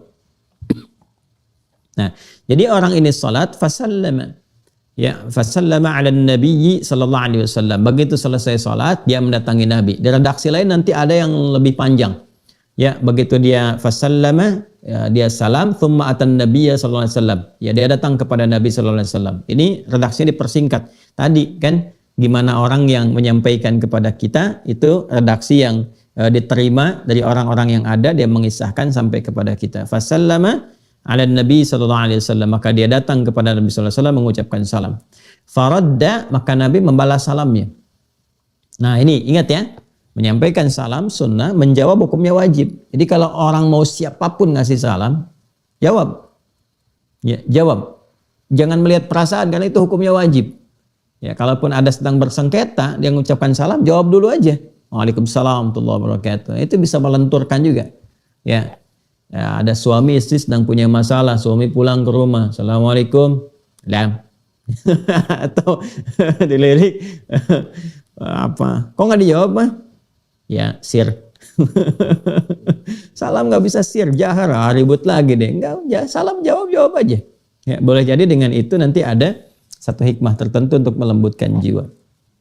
Faradda, maka dijawab oleh Nabi SAW salamnya. Waqala, lalu Nabi langsung mengomentari tentang sholatnya. Nah, ini yang menarik nih. Irji' fasalli fa innaka lam tusalli. Ya, setelah dijawab oleh Nabi, kamu sholat lagi karena kamu tadi belum sholat. Tuh, lihat ya. Lihat detail kalimatnya. Irji' fasalli fa innaka lam tusalli. Kamu balik lagi karena kamu tadi belum sholat. Sholat lagi. Ya, maka kemudian apa yang terjadi? Faraja'a yusalli kama shalla. Maka dia balik sholat lagi, ditunaikan seperti yang tadi persis. Jadi dia sholat seperti yang tadi. Ya. Lalu apa yang terjadi? Kemudian tsumma ja'a fasallama 'ala Nabi sallallahu alaihi wasallam. Maka dia balik lagi ke Nabi, ngucapin salam lagi. Assalamualaikum ya Rasulullah. Dia datang kembali. Maka faqala irji' fasalli fa innaka lam tusalli. Nabi komennya sama lagi dengan yang pertama tadi. Kamu sholat lagi karena kamu belum sholat. Padahal udah 2 kali itu. Ya, salasan sampai 3 kali dia melakukan itu. Jadi dia sholat, setelah selesai datang lagi pada Nabi, dia nyalamin, ya, maksudnya memberikan salam, assalamualaikum ya Rasulullah. Dijawab waalaikumsalam. Ya, sudah dijawab waalaikumsalam, ya kan, dijawab salamnya faradda alaihi. Kemudian Nabi mengatakan, kamu sholat lagi karena kamu belum sholat. Padahal sudah sholat. Diulang, datang lagi, disampaikan yang serupa sampai 3 kali. Ya, setelah yang ketiga kali ini faqala, maka dia kemudian berkata, dia menyadari nih, ini ada yang salah nih. Saya disuruh sholat lagi pasti ada yang salah. Nah, ini yang paling menarik ya. Nah, maka apa yang dia katakan? Fawalladzi ba'atsaka bil haqq ma uhsinu ghairah. Ya Rasulullah, demi Allah yang telah mengutus engkau bil haqq dengan semua kebenaran. Kau itu yang paling benar, ajarannya benar, semua yang melekat padamu benar. Ini bahasa yang sangat sopan, halus sekali. Ya, ini sudah memberikan kesan. Apa kesannya? Bahwa pada diri saya pasti sholatnya ada yang gak benar tadi ya Rasulullah. Kan? Ada yang gak benar. Ya, maka demi Allah yang telah mengutus engkau dengan segala kebenaran. Ya, terus dia jujur dulu. Apa jujurnya? Ma uhsinu ghairah. Ya Rasulullah, saya itu mampunya menunaikan sholat yang seperti tadi, nggak bisa lebih baik dari yang tadi. Taunya baru seperti tadi itu, ya kan? Maka alimni fa'alimni, mohon ajarkan saya seperti apa yang benar. Ini hebat sekali. Ya, ini hebat sekali. Jadi sahabat itu seperti itu, Bapak Ibu sekalian, teman-teman. Kalau ada merasa yang kurang tepat, itu minta diajarin, bukan mempertahankan kesalahan. Dan nggak pernah protes. Kenapa ya Nabi? Tadi kan udah sholat, ya? Kok diulang lagi ya Rasul? Ya Rasul capek diulang-ulang, nggak apa begitu, ya? Coba deh, kalau tipikal sahabat ini ditanamkan, ya kan harus ada trust juga ya. Ada trust, dari trust itu anak nggak protes, ya. Anak disuruh, nah ulangi sholatnya, kenapa sih? Kan tadi barusan udah sholat, ya? Padahal ada yang salah tuh. Nah coba dilihat lagi, nanti ada fikihnya tersendiri. Ya, fikih, nanti ada fikih pembelajaran dari orang tua ke anak. Kan Nabi contoh teladan. Ya, ngajarkan ke anak bagaimana, ke cucu bagaimana, ke teman bagaimana. Ini sahabat nggak marah, nggak protes, langsung sami'na wa ata'na. Ya Rasulullah, yang telah, demi Allah yang telah mengutus engkau dengan segala kebenaran. Ya, saya merasakan, ya saya ada yang kurang, tapi saya nggak mampu, dapatnya begini taunya. Mohon ajarkan saya. Nah, di sini Ya, respon inilah yang kita keluarkan menjadi pembelajaran kita saat ini. Fa'alimni, mohon ajarkan saya. Begitu kemudian ada permintaan seperti itu, faqala, Nabi langsung memberikan respon. Apa responnya? Idza qumta ila shalah, idza qumta ila shalah. Kalau kamu ingin sempurna menunaikan salat. Ya. Ingat gak yang saya sampaikan itu kata salat tuh di Al-Qur'an itu selalu diawali dengan derivasi kata aqama,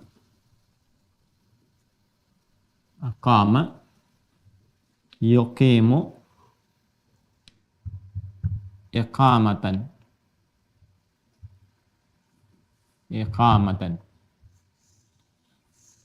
Atau nanti praktikalnya bisa ke kata dasar asalnya, qama yaqumu. Kalau ingin menekankan langsung ke dasar, maka menggunakan turunan kata qama.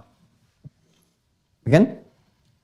Kalau ingin penegakannya secara sempurna, menunjuk kepada arahan, maka gunakan kata aqama. Ya. Aqama itu sesuatu yang ditegakkan dengan sempurna, dengan baik. Ya. Dengan baik. Nanti beda-beda maknanya. Ada qama, aqama, qawwama ada. Ya, qawwama yuqawwimu taqwiman. Laqad khalaqnal insana fi ahsani taqwim. Ar-rijalu qawwamuna 'alan nisa. Ada, ya. Nanti ada maknanya sendiri. Kalau sudah ke aqama artinya berusaha, ya, menjadikan sesuatu itu tegak sempurna. Ya, karena itu kan seringkali terjemahkan tegakkan sholat. Tegak yang dimaksud itu menunjuk kepada usaha yang sempurna. Ya, kesempurnaan itu menegakkan apa yang ditegakkan. Ini aturannya nih, supaya aturan itu tegak. Ya, maksudnya tunaikan sesuai semampu kita, ya, sesempurna yang bisa kita lakukan untuk menyesuaikan dengan aturan-aturan. Ikutin aturannya, tegakkan ini nih, tegakkan aturan. Ya, tegakkan hukumnya. Kalau ini diikuti dengan baik, ditegakkan aturannya, maka sempurna keadaan sholat kita. Nah, untuk memberikan kesan kepada ini, menegakkan aturan ini, maka diawali kalimat sholatnya dengan derivasi kata aqama. Aqama yuqimu. Ya, ini jadi aqamu, perintahnya aqim, aqimis sholata liduluki syamsi ila ghasaqil lail, aqimis sholata tarafain nahar wa zulafan minal lail. Yuqim, jamaknya yuqimun, alladzina yu'minuna bil ghaibi wa yuqimunas shalah. Jelas ya? Nah, ini jadi kalau sudah ada aqama yuqimu, aqim itu maksudnya perintah untuk menegakkan aturan. Jangan sholat sembarangan. Jelas? Jelas ya? Jangan sholat sembarangan. Isyaratnya, ini sifatnya iqamah. Ya, makanya kita diingatkan kembali, supaya sholat kamu khusyuk, dapat manfaat, tegakkan aturannya ya. Kan? Jangan keluar dari aturan, jangan menyimpang kemana-mana, kuatkan koneksinya, siapkan dulu. Karena itu setiap kali sebelum sholat itu, ini ada iqamah nih. Coba kalau berjamaah kita, ada yang iqamah kan? Cuma ya kita kan kadang di Indonesia umumnya senang menyingkat-singkat. Iqamah, singkat aja, qomat. Ya, qomat tuh singkatan dari iqamah. Ya, qomat. Ya, qomat. Dari mana nyingkatnya? Dari sini ketika akan ditegakkan. Qad qomatis shalah. Oh, qomat tuh.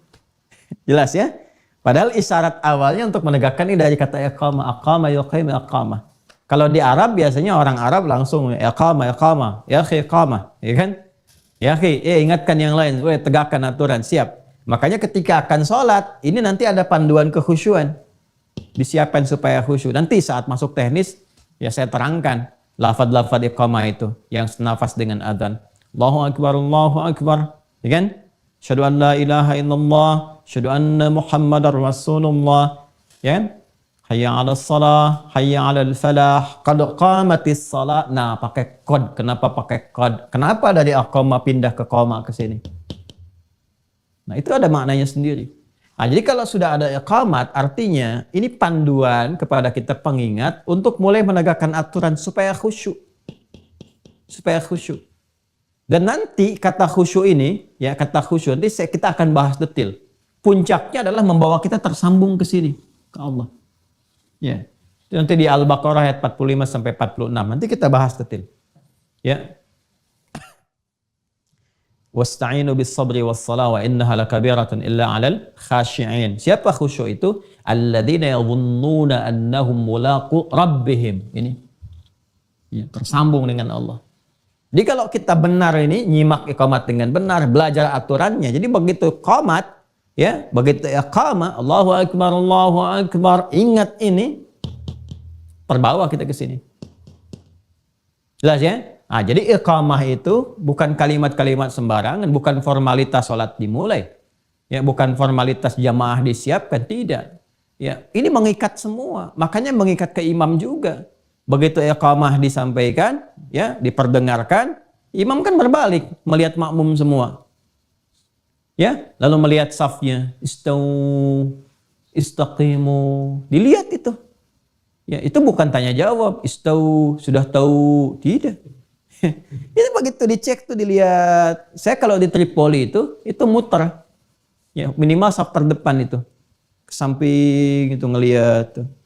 Terus dilihat kakinya, dilihat lurusnya dan sebagainya. Terus dilihat siapa yang sholat, ya, siapa yang sholatnya, apakah orang mampir, transit, atau orang mukim, ya, kemudian orang tua atau yang remaja atau anak-anak kecil. Selain nata sholat, nata saf dalam sholat, itu menata nanti surat apa yang dibaca supaya tercover, ya, oleh makmum pada umumnya. Jadi makmum tuh bisa kuat, jangan sampai cuman istaqimu, nengok juga enggak, ya, enggak tahu siapa yang sholat di belakang, dibacakan Al-Baqarah, ya, sholatnya sholat isya sampai akhir lagi, ya, 286 dibagi 2, begitu nengok enggak ada yang tahan di belakang, udah hilang semua, ya. Jadi lihat siapa yang sholat.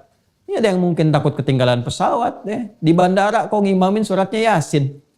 Di bandara tuh kul aja, kulhu, ya, kul a'udzu birabbil falaq, kul a'udzu birabbin nas, selesai. Nah, di bandara kan mau pakai surat Yasin, mau pakai An-Nisa'an, Baqarahan, tidak, bacakan yang singkat, yang padat. Orang nunggu jadwal pesawat, ya kan? Dan seterusnya tuh. Nah, ini gambaran-gambarannya. Ya, nanti fikihnya akan masuk ke situ. Jadi saya ke sini dulu nih. Nah, pelaksanaan ini kalau sudah mau dieksekusi, kembali ke dasar ke sini, ke pokoknya. Ke pokoknya. Kalau sudah ke sini, ya, maka tinggal digunakan turunannya, kata gantinya. Siapa nih yang mau menunaikan? Kalau di sini kan Nabi sedang mengajarkan, ya, kepada laki-laki tadi. Laki-laki itu siapa ketika dilacak dalam sirah? Ini namanya nih, Khalad bin Rafi' Az-Zuraiqi. Khalad bin Rafi' Az-Zuraiqi. Kita gali terus sampai ditemukan. Ya, tapi kan kalau saya keluarkan kitabnya ntar kayak kemarin tuh mejanya habis gitu. Ya, jadi Anda percaya aja dulu lah itu. Percaya dulu. Ntar kalau udah ditunjukin cari sendiri deh. Ya. Jadi ini namanya Khalad bin Rafi' Az-Zuraiqi. Ya.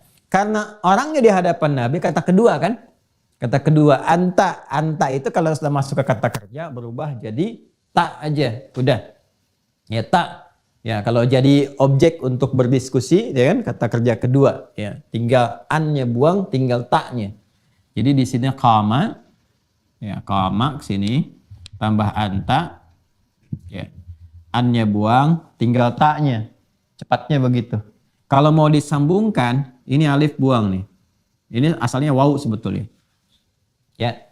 Jadi tinggal ini kalau mau nyambung ke sini, ini buang yang keduanya. Jadi kaf, mim. Nah, ini kan sudah dibuang. An-nya tinggal taknya begini. Taknya tetap begini. Ya. Sudah? Jelas ya? Nah, ini kan tadinya berharokat semua kan? Qama kan? Karena ini sudah dibuang, harus ada penyesuaian untuk menunjukkan bahwa ini nyambung. Kalau 3 huruf ini bersambung dengan kata ganti, maka huruf keduanya harus mati untuk menunjukkan ada ketersambungan. Maka ini seperti ini. Ini mati di sini. Tinggal qafnya harokatnya apa? Nggak boleh sama dengan yang awal. Kalau yang sini kan qa, ya, qama.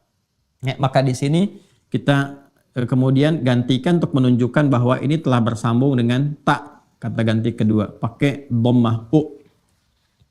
Jelas ya? Ya, kalau i terlalu berat, idza kimta, nggak enak juga diucapkannya. Orang Arab pun nggak enak feelingnya. Ya, makanya menggunakan dhammah. Idza qumta. Kenapa menggunakan dhammah? Alasan keduanya untuk menunjukkan ini ada waw yang dibuang. Ya, ini asalnya waw nih, bukan alif. Untuk penyesuaian saja jadi alif. Ya, ini asalnya waw. Panjang belajarnya, 6 tahun. Di ilmu sorof ini, ilmu sorof. Jadi ikutin aja dulu ya. Ini asalnya waw, untuk menunjukkan waw, kesesuaiannya pakai dhammah. Jadi idza qumta, qumta. Nah, jadi kalau sudah kembali ke bentuk ini, artinya siap ditunaikan. Kalau menggunakan bentuk ini, isyarat supaya menunaikan dengan sempurna, tegakkan aturan. Begitu aturan akan ditegakkan, akan dimulai ini, pindah ke bentuk ini, ke dasar. Awas nih, karena di Quran pun akan ditemukan. Ya, contoh nih ya, tadi kan isyarat nih, alladzina yu'minuna bil ghaib wa yuqimunas shalah.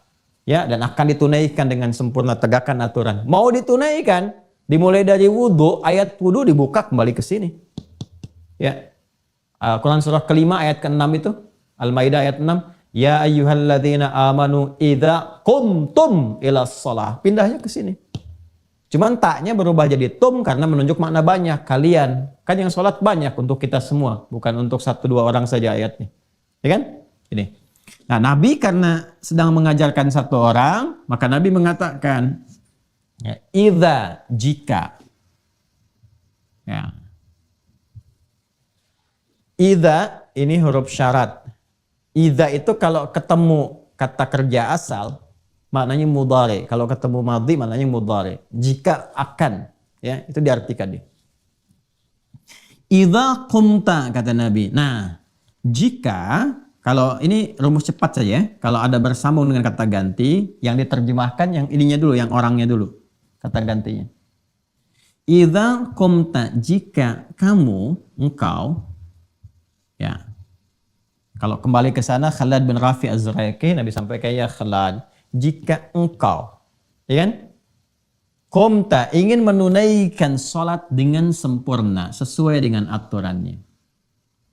Nah, idza qumta ilas shalah, jika kamu ingin menegakkan, mulai ini ya, ingin mulai melakukan sholat dengan sempurna sesuai dengan aturannya, maka lakukan sebagai berikut. Jelas ya? Nah ini, jadi ini yang saya tunjukkan kalau menemukan kata ini di Al-Quran, tadi hadis, atau yang ini, itu perbedaannya demikian. Maaf ya, sabar ya kalau agak detail dijelaskan supaya betul-betul paham mengakar. Bismillah, teruskan.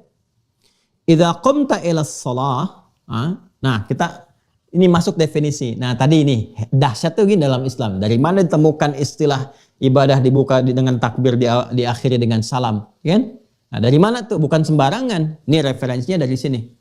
Ya.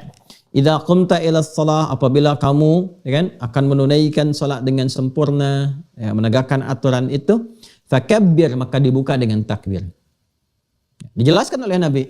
Begini caranya. Nah, ini kan gambaran umum saja. Ya, nanti detailnya ada lagi di riwayat yang lainnya. Ini gambaran umumnya dulu. Makanya tadi saya sampaikan kan, yang menyimak kisah itu ada berapa orang. Dan dari sekian orang kan ceritanya bisa macam-macam. Nabi nyampaikan begini, ada yang detail menyampaikan tuh si fulan orangnya begini, diajarin begini. Bisa jadi begitu. Ya. Nanti kita akan lihat riwayat yang lainnya. Fakabbir, maka dibuka dengan takbir. Ya, tsumma qra' ma tayassara ma'ak minal Qur'an. Kemudian setelah itu baca yang paling ringan, yang paling mudah yang kamu hafal dari Al-Qur'an. Ma tayassara ma'aka, yang paling ringan. Ya, ini prinsip sholat itu yang memudahkan kita. Ya, ringan itu bisa relatif. Bagi orang hafal Quran ringan, ya Al-Baqarah ringan, Al-Imran ringan, kan? Ya, bagi yang mengawali awal-awal, ini prinsipnya memberikan kemudahan. Ya, jangan sampai kalau ada orang misalnya mu'alaf masuk Islam langsung sholat. Oh, kalau kamu mau dapat faidah yang banyak istimewa, apalin Al-Baqarah. Enggak. Kan bismillah dulu, Al-Fatihah cukupkan dulu, ayat-ayat pendek dulu. Anak-anak juga begitu fikihnya. Ya, jika anak-anak juga yang paling ringan dulu supaya dia senang dengan sholat itu, nyaman, merasakan kenikmatan. Yang paling penting melatih konektivitas dulu. Yang penting nyambung dulu. Terus setelah sudah merasakan kenikmatan, nambah sendiri kok. Bapak Ibu juga begitu kan? Ya, kalau sudah tersambung, sudah merasa enak, pengen berlama-lama dalam sholat. Sujudnya pengen lama, berdirinya pengen lama. Silahkan cek, kalau nggak percaya silahkan. Semakin iman meningkat, semakin kuat sinyalnya, semakin pengen lama terhubung. Ya, Anda aja kalau ngaji begini, ya kan nggak terasa udah 2 jam, 3 jam.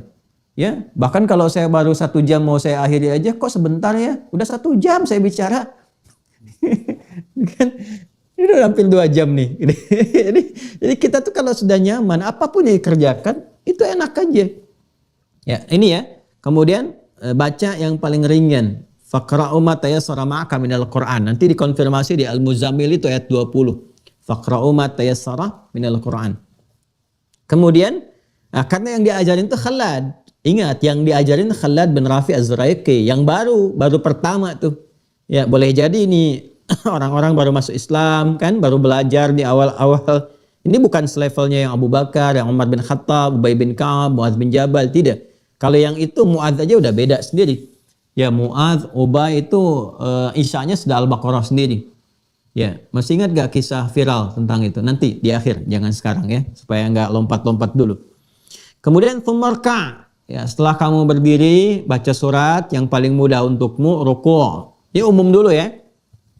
Hatta tatma'inna raki'a, ya sampai kamu merasa nyaman dalam ruku'. Tuma'ninah. Perhatikan ya, masih ingat gak yang saya sampaikan di awal tentang manfaat sholat? Kemarin masih ingat? Ya, bukankah di antara manfaat sholat itu menghadirkan ketenangan dalam jiwa, ya kan? Ketenangan, ala bidzikrillahi tatmainnul qulub. Ya, dan salat disebut zikir, wa aqimis sholata lidzikri. Dan manfaat salat menghadirkan ketenangan. Nah, ini sudah manfaat pertama diberikan, disyaratkan oleh Nabi. Ya, tsumma raka, kemudian kamu ruku, hatta tatma'inna raki'an, sampai kamu merasa tumakninah dalam ruku. Tumakninah itu bahasa Indonesia tenang.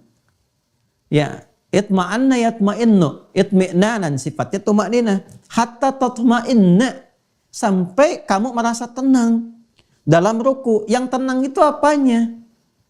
Ya, yang tenang itu kan jiwanya. Kalau jiwanya sudah tenang, bawaan ke sikap ke apa-apanya itu nyaman. Ya, kelihatan nyaman, enak. Tapi kan kalau tenang itu kan bukan di tangan. Tangan tuh diam. Ya kan? Kalau tenang tuh kan di hati. Ya. Kalau suara diam, jangan ribut, diam, jangan bergerak. Itu diam. Kalau sudah tenang, tenang tuh keadaan hati, tenang. Tenang. Dari hati dipancarkan ke sikap, jadi diam. Ya, hatta tatma'inna raki'an. Sampai kamu merasa tenang. Artinya apa? Jadi kalau orang sholatnya benar dari berdiri saja, itu kedampak ke hati sudah enak dan nyaman.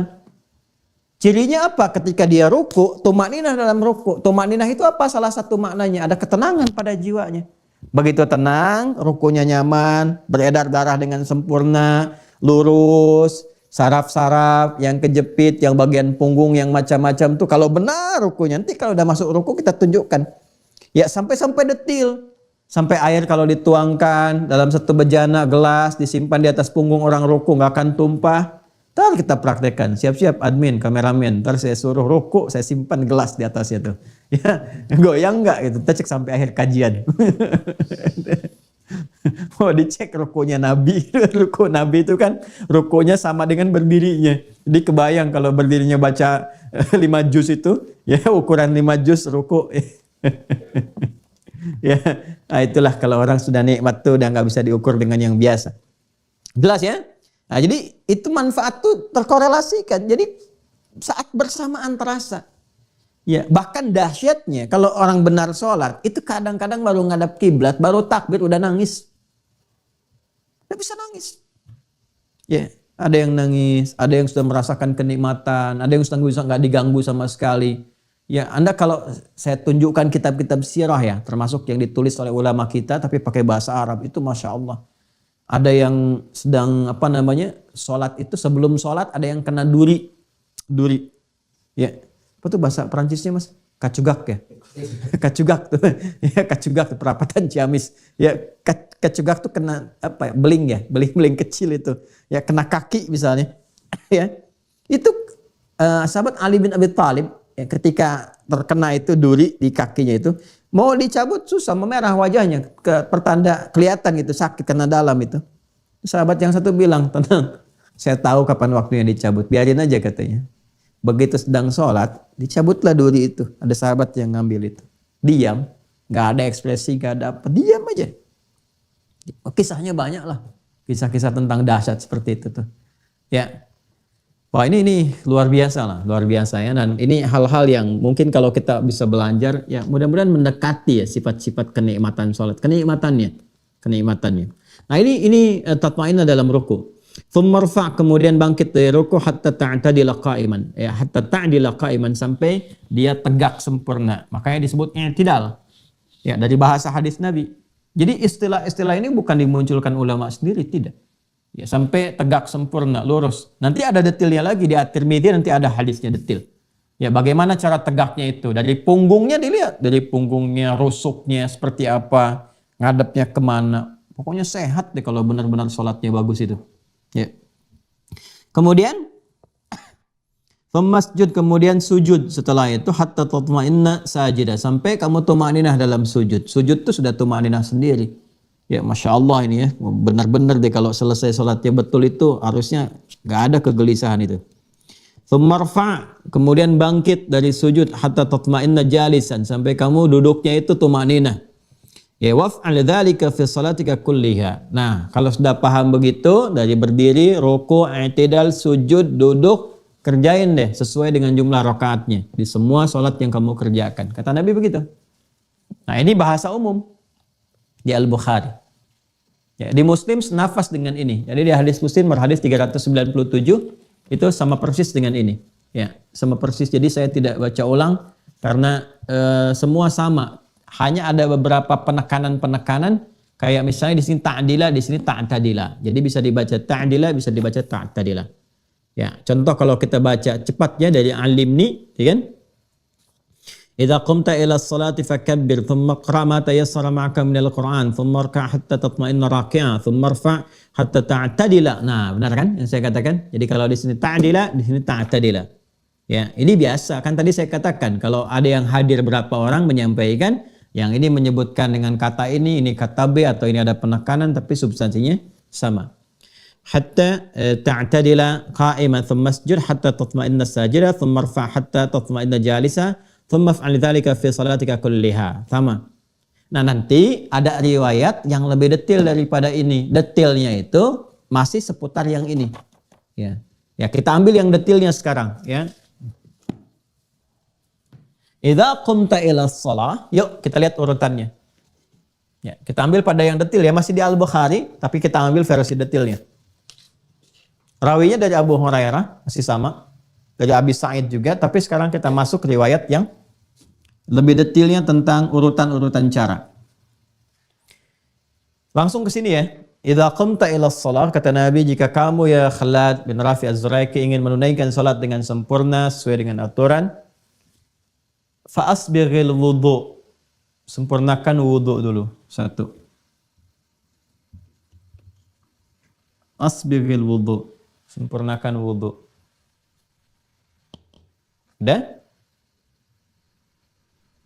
Dan kesempurnaannya menggunakan kata isbagh. Asbighil wudu.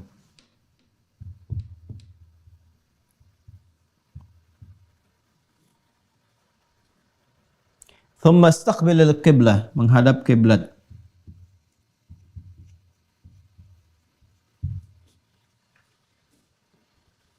Sudah? Idza qumta ila shalah fa asbighil wudu thumma istaqbil al-qiblah. Kemudian menghadap ke arah kiblat. Ya. Setelah sempurna ini baru dimulai. Fakabbir. Baru dengan bertakbir. Nanti di situ ada detil. Dimulai salat.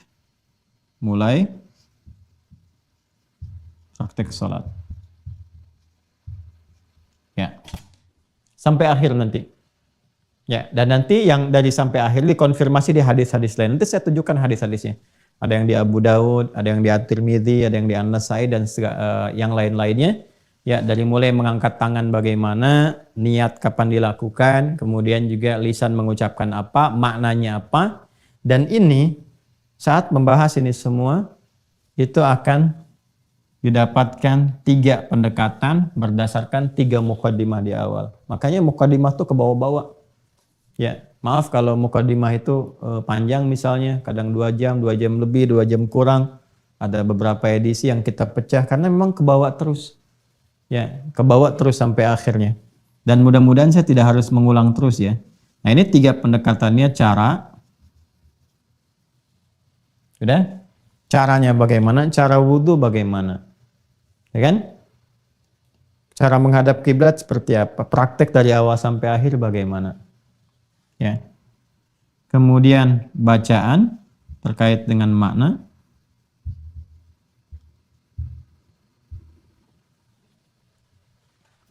Apa yang dibaca? Saat wudhu ada bacaan nggak? Dimulai sampai akhirnya. Ya kan? Kenapa bacanya itu? Maknanya apa? Yang terakhir adalah hikmah.